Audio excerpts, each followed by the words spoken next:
தேசிய நல்லாசிரியர் விருது அறிவிக்கப்பட்ட தொழிற்கல்வி ஆசிரியர் முரளிதரனுக்கு மதுரையில் பாராட்டு விழா நடத்தப்பட்டது. மதுரை சுந்தரராஜபுரம் பகுதியில் உள்ள பள்ளியில் தொழிற்கல்வி ஆசிரியர் முரளிதரனுக்கு 2024ஆம் ஆண்டுக்கான தேசிய நல்லாசிரியர் விருது வழங்கப்படும் என மத்திய அரசு அறிவித்துள்ளது. இந்நிலையில் அந்த பள்ளியில் பாரதி யுவகேந்திரா அமைப்பின் நிறுவனர் நெல்லை பாலு தலைமையில் ஆசிரியர் முரளிதரன் பொன்னாடை அணிவித்தும் கேடயம் வழங்கியும் கௌரவிக்கப்பட்டார்.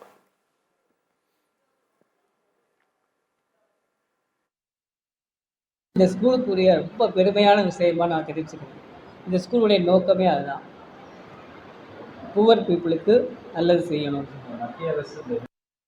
அறிவிச்சது வந்து ரொம்ப சந்தோஷமாக இருந்தது.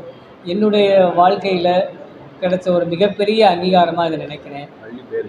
இந்த டிவிஎஸ் ஸ்கூலில் நான் சேர்ந்து ஒர்க் பண்ணுறதுனால தான் இந்த அவார்டு கிடைச்சிருக்குன்னு நான் உறுதியாக நம்புகிறேன். எப்படி இருந்தாலும் இந்த சாதனைகள்னு பிளான் பண்ணி எதுவுமே செய்யலை. இங்கே நம்ம ரெகுலராக எல்லாருமே செய்யக்கூடிய மாதிரி வேலைகள் செஞ்சோம். அதெல்லாம் சாதனையாக மாறி இன்றைக்கி அவார்டாக கிடச்சிருக்கு. இவ்வளவு சாதனை செய்கிறதுக்கு நம்ம இந்த ஸ்கூலில் வந்து எனக்கு வாய்ப்பு ஏற்படுத்தி கொடுத்துருக்காங்க.